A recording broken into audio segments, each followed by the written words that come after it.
right, so welcome everyone to today's Alternative Learning Summit. Good afternoon, and I'm Dr. Saritin Agunova, the convener of this event. I'm honored to kick off today's event with you all. And as we step into 2026 and reflect on some of the wins of 2025, and look back some of the things that we've done in terms of promoting alternative form of learning. So we have another event today on the theme personalized form of learning. Personalization isn't just a trend; it's a key to unlocking the true human uh, uh, potentials.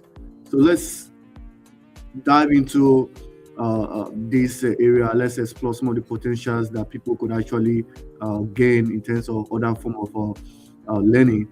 Because in the next an hour, we're going to hear from our incredible speakers who is going to engage us in thought-provoking discussion and discover how we are leading this change in terms of adaptive form of learning.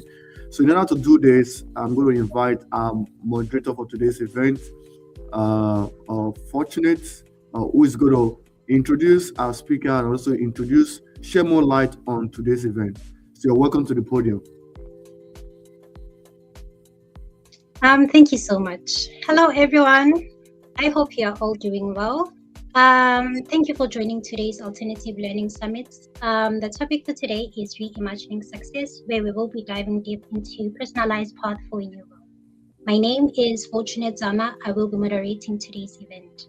And today we are joined by two speakers, Dr. Dwight Sherrod Riddick and Tristan Helm. Dr. Dwight Sherrod Riddick is an international speaker, a C-suite consultant, and an executive leadership coach. And he's supposed to touch up on the importance of microlearning and skill stacking. And then Tristan Helm is also a speaker, an international speaker to be exact, and he's also a coach. He's an international speaker, coach, and an author, and he's supposed to dive deep into the topic of emotional intelligence and learning. I'm not sure if Dr. Dwight has joined, but if he's already joined, can you please start?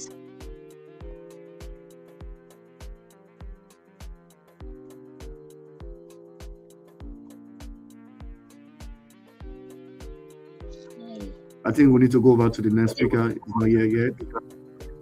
Okay. It seems like Dr. Dwight is not present, so can you please take over, Tristan, please? Hello, how are you guys doing? We're good. Hello. Good. Thank you so much. Again, it is truly an honor. I do appreciate the invitation to come speak. You're welcome. So, have we started, or do I need to speak? Yeah. Oh, I apologize. I was under the impression I was the second speaker, so I thought I was just supposed to come on and say hello. Mm-hmm.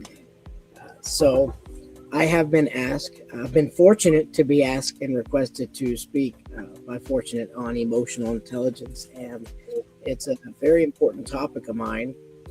Something I'm very passionate about because I've learned the more you're aware and of your emotions, the more you're able to respond appropriately. A lot of mistakes that we make and things that we do are generally surfaced around an emotional reaction. How I feel dictates how I respond. And so whenever we add emotional intelligence to the factor, it actually helps us to pause and to be aware of what I'm dealing with so that way I can respond appropriately. And it's definitely one of those topics that it's easy to talk about. It's easy to almost even acknowledge that it's needed, but very seldom is it just easy to, okay, well, now I have emotional intelligence, right? It's kind of like any other type of intelligence. It takes a lot of time. It takes a lot of patience and a lot of grace to be able to understand what your body is telling you and what it's saying. And one of the most important things that I've learned when it comes to emotional intelligence is learning how to listen, but not obey. I don't follow my heart. I don't listen to my brain. I have the authority to decide if I'm going to do something with how I feel. if I'm going to do something with these intrusive thoughts, right? I may have anxiety, but that doesn't mean everything is necessarily bad, right? Mm-hmm. I may feel depression. That's fine. There's nothing wrong with feeling sad, but that doesn't mean I have to do something about it, right? And the more I remove myself from that instant gratification, that desire to do something because of how I feel, the more it helps me to sit in that emotion and acknowledge, oh, this is where this comes from. And throughout our life, especially whenever we're young, our brains are just being wired around the circumstances and the atmosphere, whether it be the parents, the teacher, siblings, aunts, uncles, grandma, grandpa, and it's all framing our mind according to how we're going to operate later on. One of the downfalls to that is we don't get to dictate who our parents are, how we're raised. We don't decide how we're taught or even what we're taught. So therefore, the things that happen to us, we just respond the way we were programmed to respond, right? We do what we were told to do or what we were shown to do. And whenever we can take a step back and say, I need to fix this. I'm going to rewire my way of thinking. I'm going to acknowledge this is what this feeling means. This is what this is saying about me. It's not telling me what to do. So I've learned the most important thing when it comes to emotional intelligence is you need to learn what the emotion means. And emotions have a very good purpose in life. Emotions tell you, brace yourself, this is going to come as a shock. Emotions tell you how you feel. But that's it. It doesn't stop. It stops right there. It just says, hey, I feel sad. I feel happy. That's it. It doesn't tell you what's right, what's wrong. It doesn't tell you what's up, what's down. It doesn't tell you any truth. It just says, this is how I feel. And the brain chemistry, the way it works, is it just sends a neural pathway. It's going to get a little nerdy on you if this is okay. Is it just sends it to the body and says, chemicals, right? And it's just that. That's it. And so the most important step to emotional intelligence is understanding what is my body telling me. That's it. Once I learn that, I can then adjust and then discipline myself to, do I need to respond or do I need to wait? Should I jump into action or should I not jump at all, right? Very simple things, but simple is not always going to be synonymous with easy, right? Riding a bike, very simple. You pedal, you steer, you keep balance. Riding a bike uphill, a steep hill, very difficult. And so whenever we grasp that concept that it's okay to feel the way I feel, I just don't need to respond. And it's easy to do that. I will be the first to say, whenever you're fine, whenever you feel safe. Sorry, I'm at a library, so I'm trying to. My table is little uneven. But what was I saying? Oh, so whenever everything is copacetic, it's good. Then it's easy to be able to say, yes, I agree. I should be vigilant and not responding. But here's the problem. When you get in the heat of battle, whenever you get into the spur of the moment, the exhaustedness of the physical body, the high, the intensity of the emotion, the more that drive is to do something. So, and this is where I tell people, you've got to have grace with yourself, because your emotions are telling you something, but they're not telling you to act. Your muscle memory is telling you, because I feel this way, I need to do this. So whenever we, through repetitive things, repetitive training, I can actually teach myself to acknowledge how I feel, take a deep breath, and then act, or refrain from acting. So as human beings, our emotions are generally going to be the driving factor in a lot of our decisions. I've said this before. I'm just trying to reiterate this. However, those emotions are driven. So our actions are driven by our emotions, but our emotions are factored in from the way we see it. So again, we just, like math, we're just going to go back in the equation. Okay, I feel this way. What's causing that thought? Okay. And I will say, as human beings, we have the consciousness to think about thinking. Our prefrontal cortex, which is active in, do I want a pizza or do I want a hamburger for lunch? Can also be going, am I even hungry? What's going on? What's happening? Like, it can think about it while it's doing other things. So we can actually think about what we're thinking about. And it makes us very powerful individuals or very dangerous. All by this simple notion of we just respond rather than wait. So here's what I'm saying, because I want to get straight to the point. I don't believe in talking forever. I don't believe in being long-winded.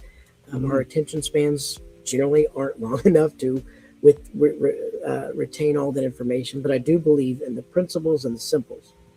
And the whole point in saying all that is understanding that you are allowed to feel whatever you feel, but you need to understand if that thinking is healthy. So just because I think it, just because I feel it, doesn't mean I have to do something. Okay. Does that make sense? Yeah. So it's just something that I have really become aware of. Oh, I'm in fight or flight. A lot of people understand that. Like, I'm in fight or flight. I'm feeling this intensity of, I got to do something to protect myself. Mm-hmm. And the more that we jump into this vigilancy of being very careful and say, okay, well, I feel this way, but does that mean I need to do something? So again, I mean, technically we could talk about this all day long, but it really boils down to, what is the emotion? Okay. What is that mode of thinking that's causing that emotion? Okay. And is that something I should change? Okay. Because not every emotion is good. Not every thought is good. Okay. Right? Mm-hmm. For instance, I'll use this and then I will be done. I'm a married man. I adore my wife. She is my rock next to Jesus. She's my everything. Okay. But I'm also a human being. I'm also a man. And there are other ladies that show me attention, and I have to be very careful. Just because I enjoy that attention doesn't mean it's okay to do something about it. Okay. I've got to, that's not healthy thinking. I need to protect myself. I need to protect my mind. I need to protect my heart. Okay. So now, instead of allowing my thoughts to run free and allowing my emotions to flow, I'm going to refrain, and I'm going to say, no, that's not good. I'm going to think differently. And when I think differently, I feel differently. And that is emotional intelligence. Thank you so much. Thank you so much, Tristan, for what you touched upon. And I'm so sorry for leaving my head and talk about outage issue. I love how you outlined emotional intelligence and LinkedIn and how you're supposed to think. Because some people think just because you're feeling this way, this is how you're supposed to think. And I believe that's what hinders people from being successful. For example, some people get anxious, which is a feeling. As a result, they stop chasing their dreams. So is there anything else you'd like to share regarding today's topic that you think people nowadays are dealing with? And do you think you can advise them on how to act on that to be able to reach their journey? Absolutely. The only thing I can offer two things. The first thing is, and this should be a non-negotiable, you need to have somebody to help you with it. You should never have to deal with it alone. Emotional intelligence usually requires some type of instructor or coach or mentor.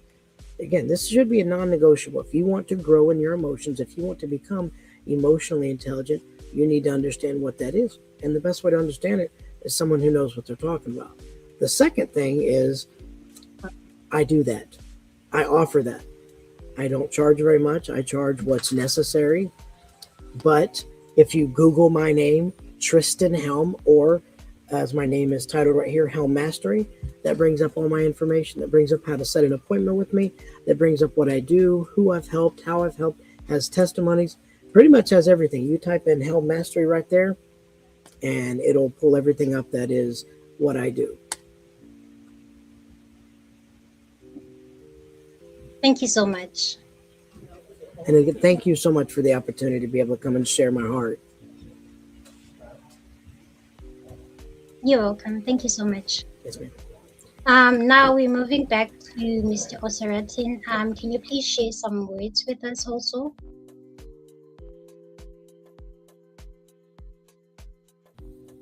Yeah, I really agree with what Helen talked about, because emotional intelligence is very, very, very essential. It is something that everyone need to build on, and it's a process. It's not something you just have over the night. It's something that you need to grow in, and the best way for you to grow in it is for you to have interaction with people, have the opportunity to relate with people.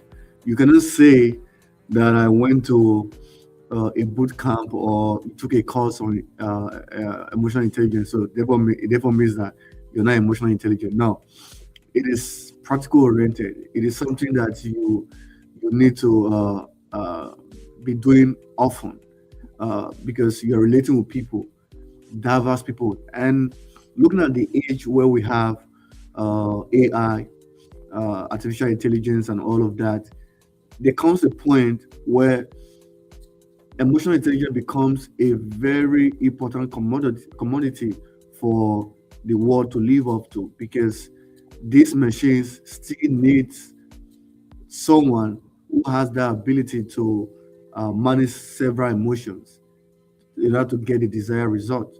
So this is something that everyone should build on, because it's very important.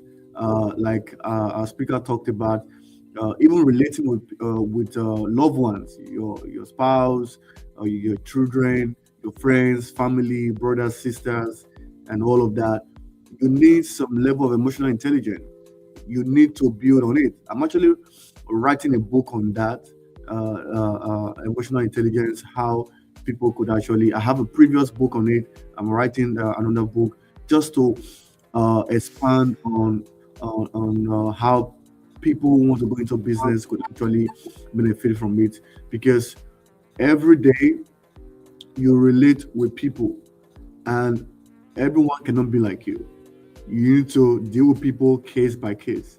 So your ability to have a good mastering of interacting with these people and able to still get the same desired result that you want from everyone, it is a big deal. Not everybody has that opportunity. So people come to various events or places, and they are faced with diverse type of persons. They don't know how to go around it.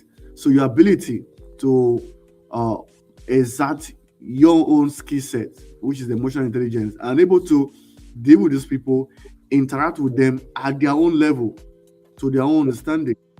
You are not trying to rule over them. You're not trying to subject yourself into their own space. We're trying to understand what keeps them going, what do they cherish, what makes them very unique, and try to have a good mastery of it.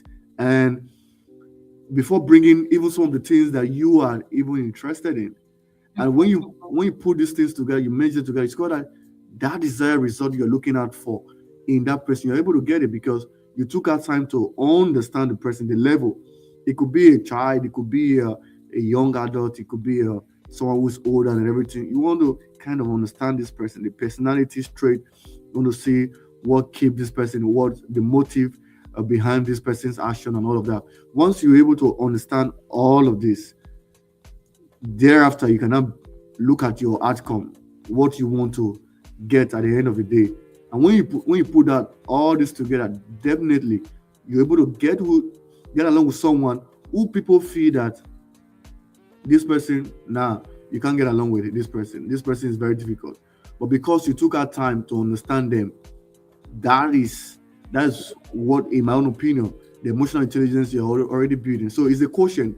The way you have I was in a meeting earlier today, and uh, it was a meeting in a business, and the speaker talked about the success rate in the current business, that they usually go in for uh, people who are super smart, people who are like some of the nerds, some of those people who are super talented to come into the business cycle, and it's more like a business school where you have to train.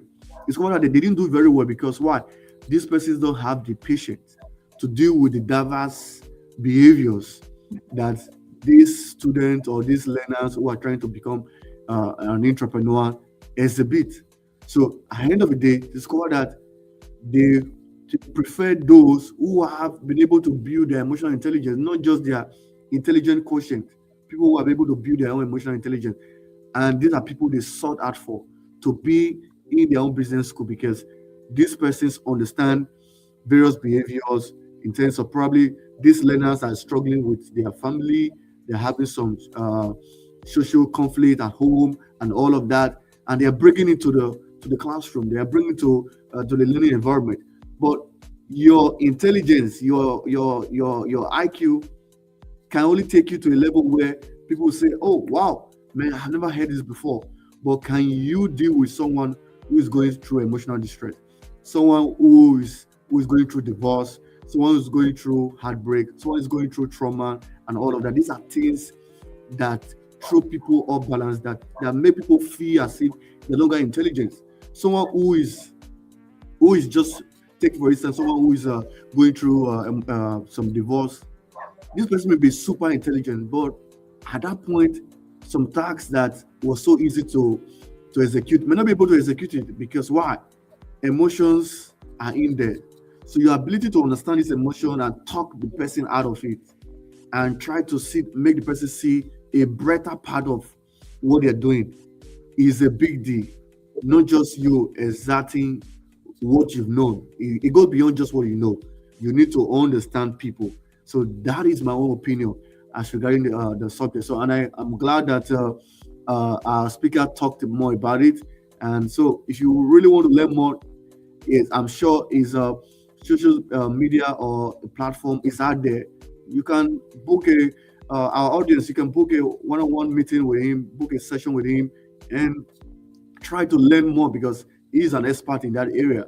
But this is some of the things that I have to share as regarding emotional intelligence. So thank you very much, Thank you again. for sharing that with us. Thank We you. really You guys have appreciate a blessed day. Thank you.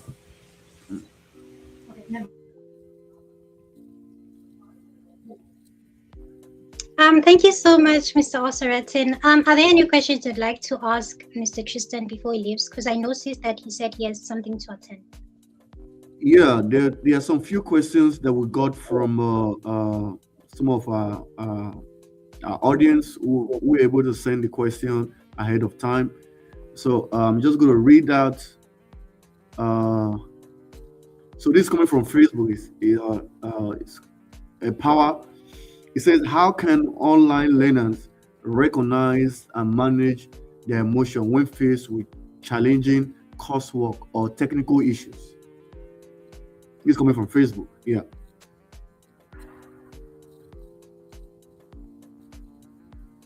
I think you're muted. You need to unmute yourself. Can you hear me now? Yeah, we can hear you now. Okay. Can you repeat the question?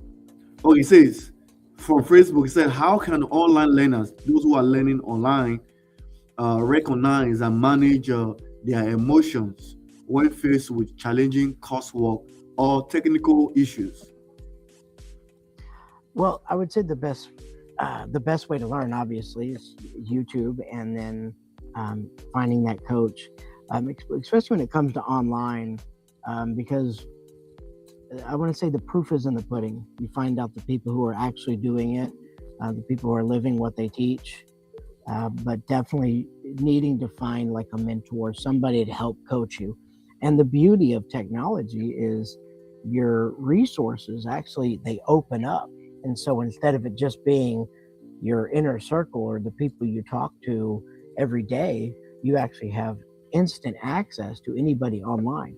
So I would say use the technology as a tool, and just begin researching, well, what does this emotion mean? Where did this come from? And then be able to have somebody who can speak into your life and speak very lovingly and compassionately, but be able to help you understand it before. And just again, give yourself grace. I cannot stress that enough.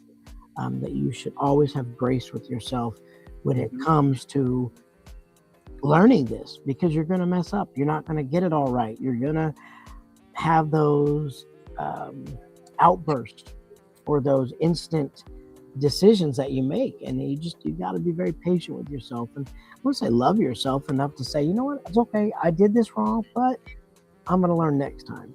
So just using technology to your advantage is what I would say, is finding somebody who can speak on that subject and help you understand it.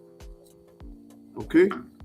All right. Thank you so much. There's also another question for you. This is coming from YouTube. It said, can emotional intelligence be effectively taught through online courses? I think I shared a little bit on this. Or is it better developed through in-person interaction?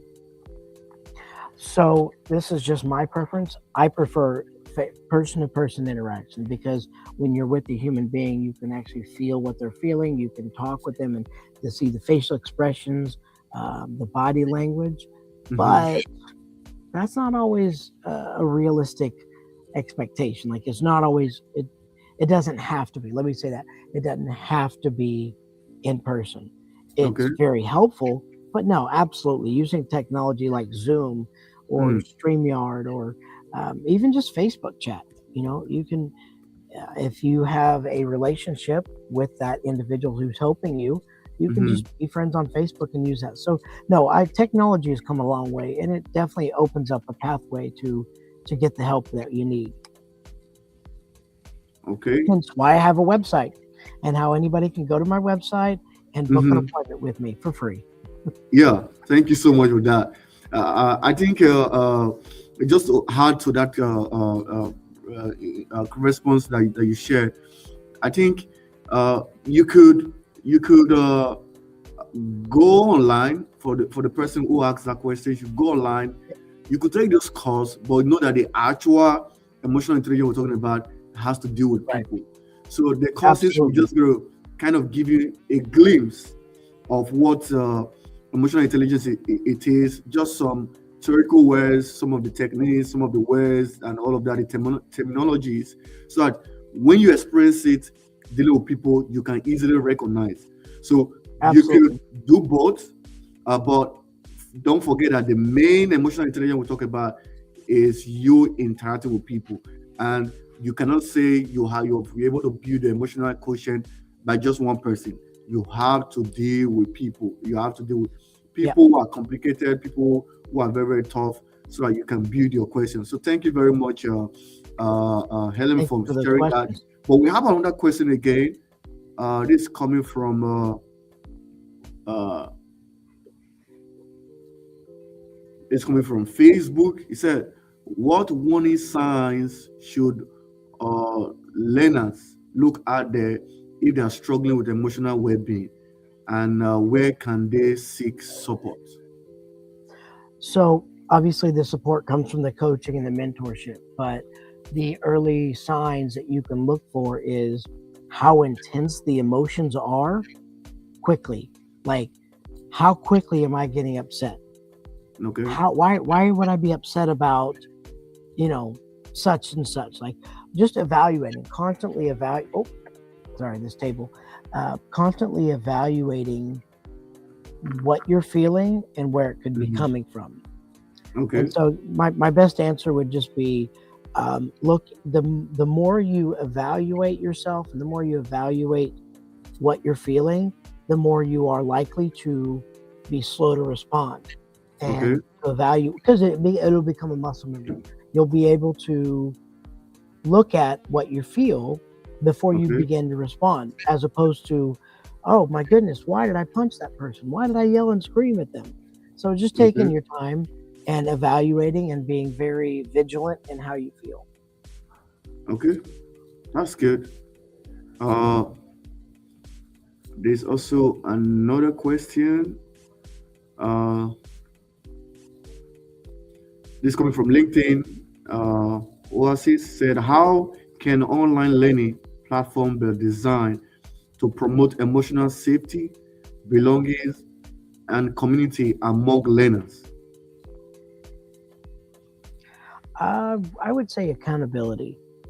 The more people that you have in your life that are helping you in this journey, the more people that you are helping or not helping, the more people that are helping you understand it, the better off you're going to be.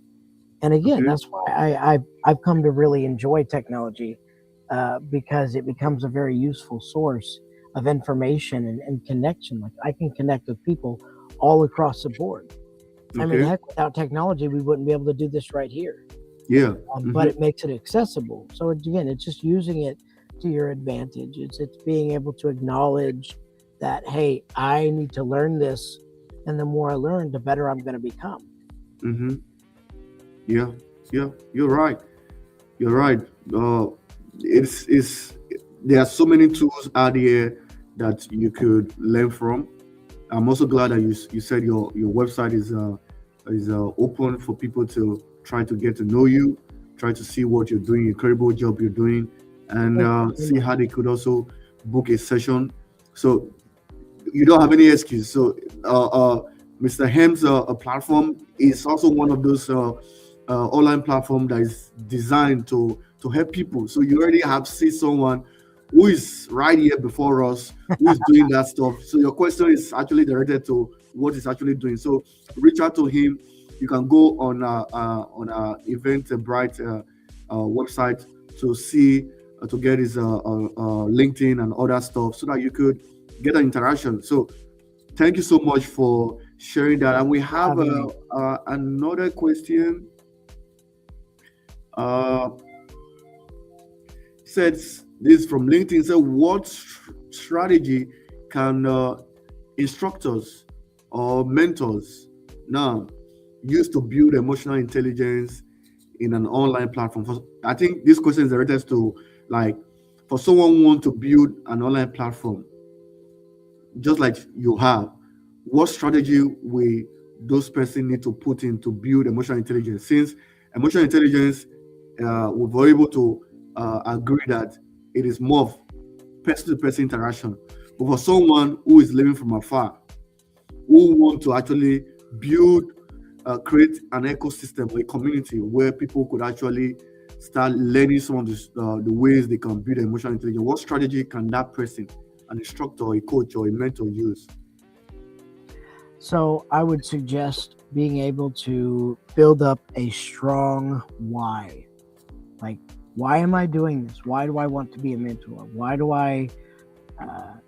am I so passionate about this? Because whenever you have that why, there's always going to, it is inevitable. You're going to have days when you don't want to do it, when you don't want to mentor somebody, when you don't want to show up for that meeting, when you don't want to post that picture or that inspirational quote, or you don't want to talk to people.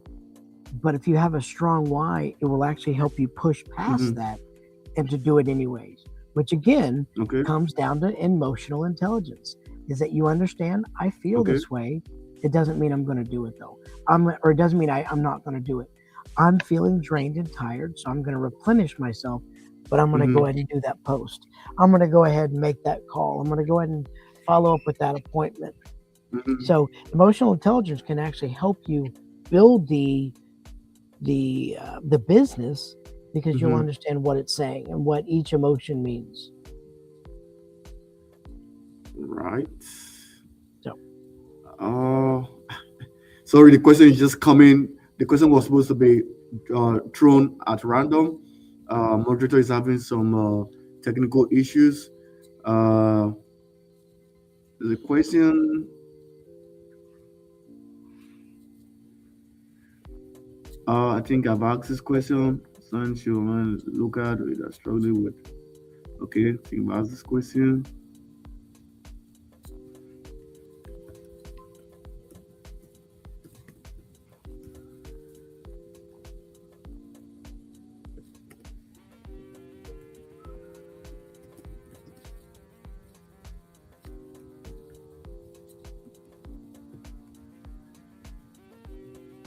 Okay, so there's a question. It says, uh,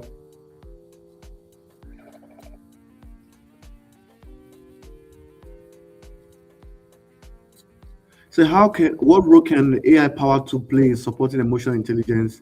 I think this person with the AI stuff is asking what how can AI power tools play in support emotional intelligence development in online learning platform? So this is one of my not so strong areas, so I don't have the best answer Okay, for it. okay, okay, Yeah, it's I don't use AI that much. I really don't. okay. Yeah, okay. I maybe I could try to respond to that question because AI is one of my areas.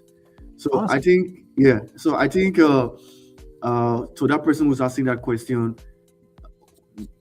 tools, what the AI tools can actually do for you is in two forms.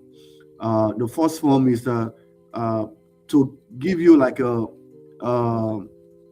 opportunity to see some of the more of the theories, like some of the theories behind how people could actually build emotional intelligence. Another way the AI tools can actually do is to stimulate an environment where you see somebody who is actually like growing in that emotional intelligence, to see what step, what strategy the person is doing. So let me now emphasize on the first part of it, which is the online. It's more of like you going on course area, or you going to Udemy, or going to some of these micro learning platform where you go and take a course on emotional intelligence. So AI tools can actually be built to give you the opportunity to give you like a foundation. But another AI tool will give you the stimulated environment where you see somebody, you could connect to your device, and that device could actually stimulate your mind to see how people could actually build their own emotional intelligence. Those tools are already out there. So it is something that you could make a research on. AI is still very, very novel. You see a technology that is still evolving, but this that's one of the extent at which AI could actually do for you. And if you also want to have like a form of an engaging, if you want to like ask question, you could also use the chat box, which could actually provide resources, give you opportunity for you to build your own emotional intelligence. So I don't know if that is able to respond to that question, but these are some of the extent at which AI could actually help in building emotional intelligence. Made sense to me. It was a good Hmm. answer for me. I do have to get off here though. I have a prior engagement that I need to go take care of. Okay, all right. So, like I was saying, moderator have some difficulties, and she was supposed to like introduce the other speakers and all of that, but we just have one more question, and Okay. that'll be a wrap for today. It said, how can online learners cultivate self-awareness, self-regulation when they are working independently? Because right now we not see a lot of people. I'm sure this question is coming from people who are working remotely. How can they also build their self-awareness and self-regulation while they are working remotely or independently? Patience. Lots and lots of patience. Practice whenever nobody's watching. Practice whenever you're by yourself at your house or wherever you're Mhm. at. Just take time to get to know yourself and practice. And that way, whenever you're out there in the workforce and you have those moments, you Mhm. can actually put that practice into work. So, yeah, again, be patient with yourself, but it takes a lot of practice. You got to continue to do it every single day and be aware of it. All right. So thank you very much for sharing that with us. Our audience are really, really, really grateful for that. And so yeah, yeah. So that will be it with Helium, who have been incredible, who have shared a lot of stuff with us. And so I'm just going to quickly introduce some of the things that we have upcoming. We have some other events that are coming up. We have other things that we usually do. We have the podcast, we have the online TV broadcast where you could actually learn more about some of our speakers, even what has been shared so far. So that will be all for today. We actually have some technical difficulties. There's not enemy us to get to the mark that we usually have. But trust us, we're going to come in stronger in the coming months, and we're going to bring more exciting speakers for to join on today's our monthly event. So once again, thank you very much, our audience who joining the questions that were being asked, and that was incredible. And also thank you, our moderator, Fortunate, who have been able to pilot today's event. And I hope everyone have a great afternoon or evening or morning, depending on where you are joining from. So once again, thank you, and I hope you have a great day.